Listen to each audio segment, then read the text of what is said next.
Right to protest यानी धरने का अधिकार, विरोध का अधिकार, प्रदर्शन का अधिकार, ये हम आए दिन न्यूज़पेपर्स में, न्यूज़ में सुनते आ रहे हैं। तो क्या है ये राइट टू प्रोटेस्ट? क्यों दिया गया है राइट टू प्रोटेस्ट? क्या ये वैधानिक अधिकार है, ये मौलिक अधिकार है, संवैधानिक अधिकार है, किस तरीके का अधिकार है? और अगर ये अधिकार है तो सरकारें इसका विरोध क्यों करती हैं? विरोध नहीं करती हैं तो क्या सहयोग करती हैं? क्या राय है इसमें हमारे एक्सपर्ट की? क्या सोचती है भारत की जनता? इस मुद्दे को पूरी तरीके से समझेंगे, पूरी तरीके से इसका विश्लेषण करेंगे आज के अपने इस नए सीरीज में जिसका नाम है कॉम्प्रिहेंसिव न्यूज एनालिसिस। तो इस मुद्दे पे व्यापक पड़ताल करने वाले हैं व्यापक तरीके से। नमस्कार, बाजीराव आईएएस अकेडमी की तरफ से हम एक नई सीरीज शुरू कर रहे हैं, ना केवल यूपीएससी एस्पायरेंट्स के लिए बल्कि as a citizen of India, एक भारत का नागरिक होने के नाते कितना समझते हैं हम अपने अधिकारों को, किस तरीके से समझें हम अपने उन अधिकारों को और किस तरीके से करें उनका प्रॉपर वे में अभ्यास। तो आज शुरू कर रहे हैं right to protest. Right to protest यानी धरने का अधिकार।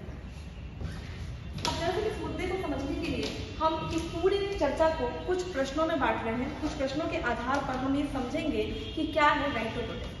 सबसे पहले हम समझेंगे कि क्या राइट टू प्रोटेस्ट होना चाहिए, why there should be right to protest, क्यों होना चाहिए हमें धरने का अधिकार, राइट। फिर हम समझेंगे क्या ये कॉन्स्टिट्यूशनल गारंटी है, क्या हमारे संविधान ने दरअसल हमें ये अधिकार देके रखा है। फिर इसके बाद हम देखेंगे कि क्या इस पे कुछ सीमाएं भी हैं, what are the limitation on this right to protest, क्या किसी प्रकार की सीमाएं भी लगा के रखी गई हैं धरने के अधिकार से। फिर हम देखेंगे कि दरअसल हमारे जो भारत की सरकार है प्रेजेंट टाइम में, जहाँ पे इतने सारे धरने हो रहे हैं, आपने रिसेंट में देखा होगा कृषि कानूनों को लेके कृषकों का आंदोलन हो रहा था। शाहीन बाग का केस अभी बहुत पुराना नहीं हुआ है। एनआरसी का केस आपने देखा होगा, जहाँ पे बहुत सारे लोग अपनी बातों को रखने के लिए गवर्नमेंट के सामने गए और फिर किस तरीके से गवर्नमेंट ने उस चीज को अप्रोच किया। कहीं ये माना गया कि ये प्रोटेस्टर्स टेररिस्ट हैं, कहीं ये माना गया कि ये एक प्रोपेगेंडा है किसका, अपोजिशन का, गवर्नमेंट को गिराने के लिए, गवर्नमेंट को हटाने के लिए। तो क्या राय रखती है भारत की सरकार इस राइट टू प्रोटेस्ट के बारे में या प्रोटेस्टर्स के बारे में, किस तरीके का ओपिनियन हमारे समाज में और हमारे गवर्नमेंट के बीच में है। उसके बाद हम सोचेंगे कि दरअसल हमारे जो सुप्रीम कोर्ट है, आपको पता है कि सुप्रीम कोर्ट ही भारतीय संविधान की संरक्षक है। तो क्या मत है सुप्रीम कोर्ट का, क्या राय दी है सुप्रीम कोर्ट ने अपने विभिन्न जजमेंट्स में, अपने बहुत सारे जो इनके वाद आए हैं उस वादों का क्या परिणाम दिया सुप्रीम कोर्ट ने इस राइट टू प्रोटेस्ट के माध्यम में। ठीक है, तो वन बाय वन एक एक क्वेश्चन की पड़ताल करते हैं और जानने की कोशिश करते हैं क्या है ये राइट टू प्रोटेस्ट। और उसके पहले सबसे पहले हम जानेंगे कि क्यों है हमें right to protest, why there should be right to protest, क्यों मिलना चाहिए हमें धरने का अधिकार, क्यों होना चाहिए हमें प्रोटेस्ट का अधिकार।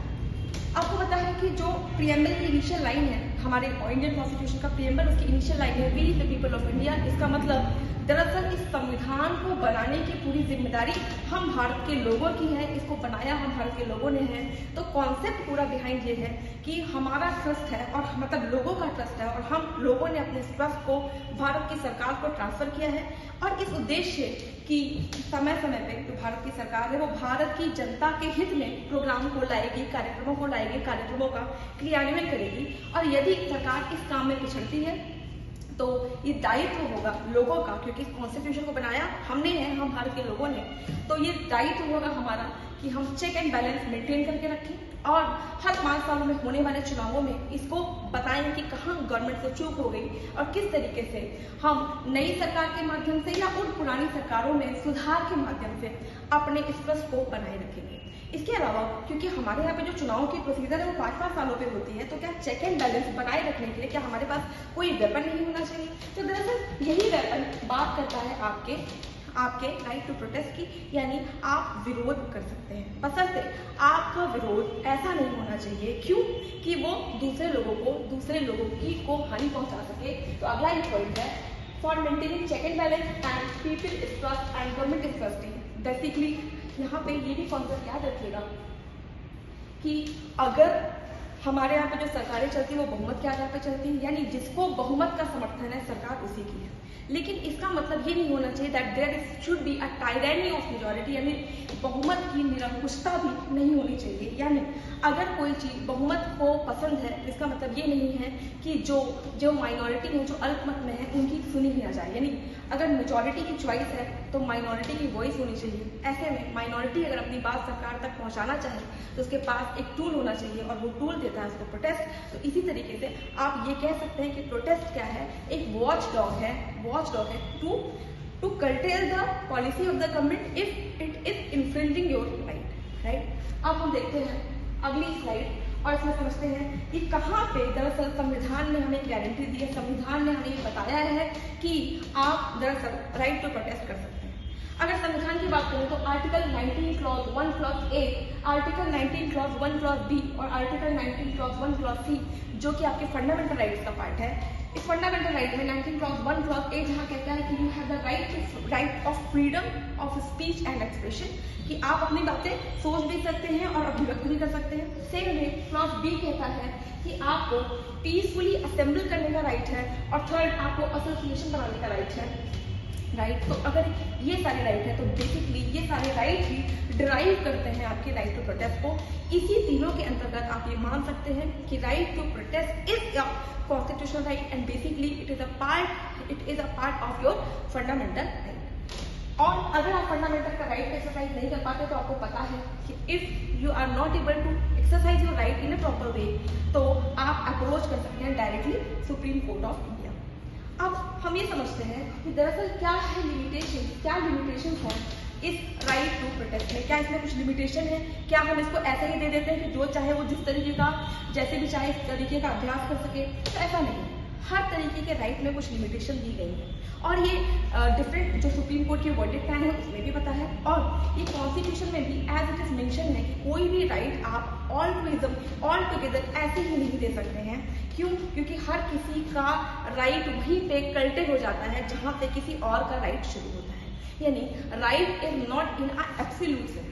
अगर आपका ये फंडामेंटल राइट आपके सेंटर स्टेट रिलेशन के अगेंस्ट जाता है, ऐसा होता है कि वो किसी फॉरेन कंट्री से अगर जो हमारा रिलेशन है वो उसको इन्फ्रिंज करता है, या सबसे मेजर रीजन कि किसी और के राइट का हनन करता है, तो वहीं पे आपका वो राइट खत्म हो जाता है।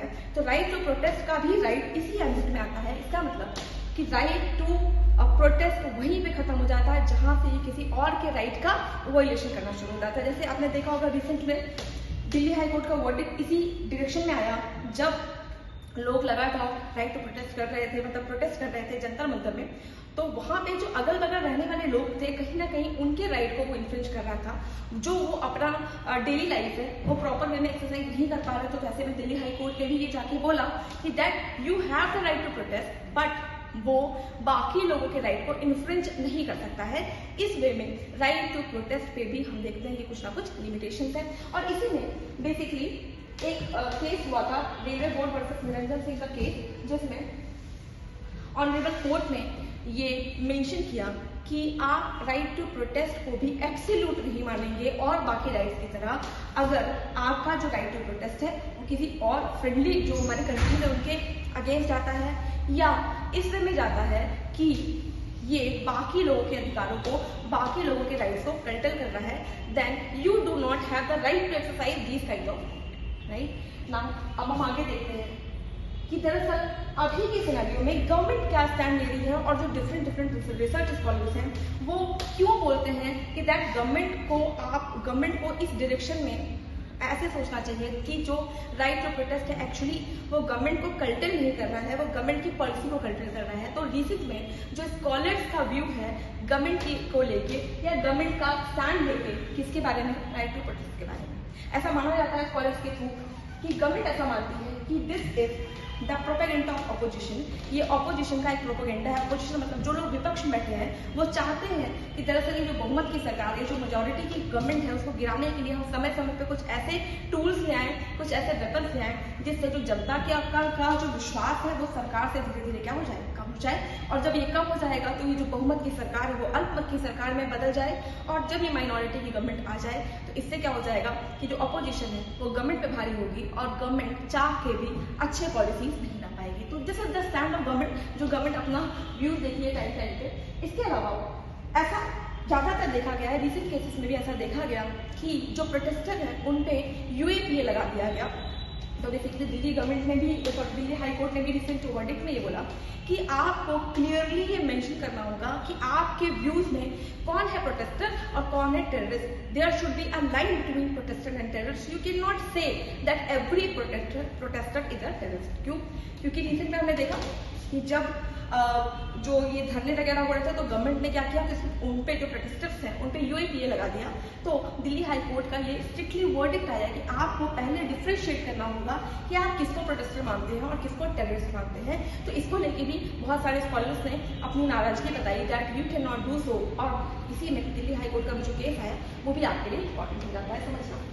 थर्ड, गवर्नमेंट ये भी मानती है कभी कभी बहुत अच्छे सुधार लाने के लिए हमें कुछ टफ मेजर्स भी लेने पड़ते हैं। तो अगर इस तरीके का राइट टू प्रोटेस्ट होता रहेगा तो जो हम ऐसे टफ मेजर्स लेके सुधार कर सकते हैं कहीं ना कहीं उसमें चूक जाएंगे। और अगर गवर्नमेंट इस चीज में पीछे हटती है, चूकती है, पीछे अपने कदम करती है तो ओवरऑल ये कंट्री के लिए बहुत बेनिफिशियल नहीं होगा। तो this is basically the stand of government related to this right to protest. अब हम लास्ट में देखते हैं कि क्योंकि सुप्रीम कोर्ट हमारे भारत के संविधान की संरक्षक है तो क्या कहा है सुप्रीम कोर्ट ने अपने वेरियस जजमेंट में about to right to protest. तो बेसिकली इस डायरेक्शन में पहला जो केस हुआ, जो पहला वर्डिक्ट आया वो था दिल्ली हाई कोर्ट का।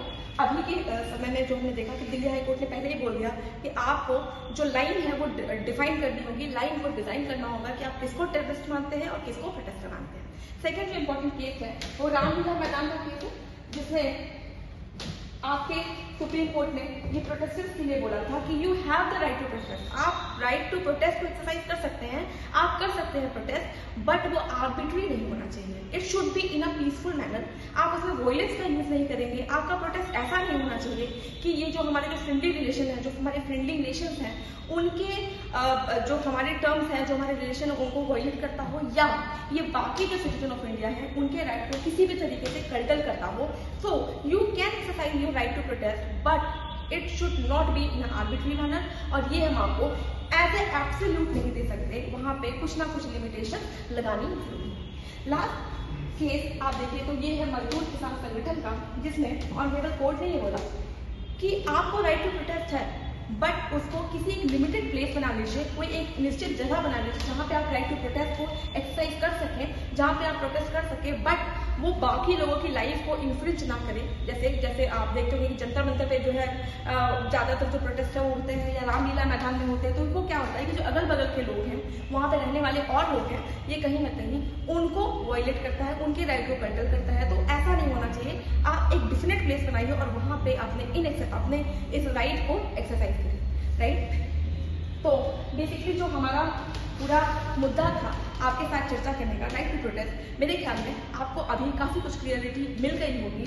और वे फॉरवर्ड में हम ये कह सकते हैं कि देखिए हम एक लोकतांत्रिक देश हैं, हम एक डेमोक्रेटिक नेशन है और डेमोक्रेसी तभी अच्छे से प्रिवेल करती है जब वहाँ पे डिसेंट भी हो, यानी विरोध ही वो टूल है, वो तरीका है जिससे चेक एंड बैलेंस बनाया जा सकता है और हम डेमोक्रेसी मेंटेन कर सकते हैं और वो उसको ऑटोक्रेसी में जाने से रोक सकते हैं, राइट। तो अगर कोई ऐसा करता है कि वो आपके राइट टू प्रोटेस्ट को मतलब गवर्नमेंट के अगेंस्ट राइट टू प्रोटेस्ट का एक्सरसाइज करता है तो उसका मतलब ये नहीं है कि वो गवर्नमेंट के खिलाफ है या कंट्री के खिलाफ है। हो सकता है कि वो पॉलिसी के खिलाफ हो बट गवर्नमेंट की इम्प्लीमेंटेशन के अगेंस्ट हो, बट वो गवर्नमेंट या स्टेट के अगेंस्ट नहीं हो सकता। बट अगर वो स्टेट के अगेंस्ट है तो डेफिनेटली फिर वहाँ पे हमें कुछ लिमिटेशंस भी लगानी होंगी। बट हम दिल्ली हाई कोर्ट के जजमेंट के साथ ही अपने सेशन को खत्म करेंगे that there should be a thin line between protester and terrorist. और कहीं ना कहीं हमें अपने नागरिकों को अगर हमने मूल अधिकार फंडामेंटल राइट्स दिए हैं तो उनको एक्सरसाइज करने का भी अधिकार हमें देना चाहिए। आज की चर्चा में बस यहीं तक। अगली बार आपसे मिलेंगे किसी और मुद्दे के साथ और बेहतर तरीके से कॉम्प्रिहेंसिव न्यूज़ के साथ। Thank you so much and all the very best.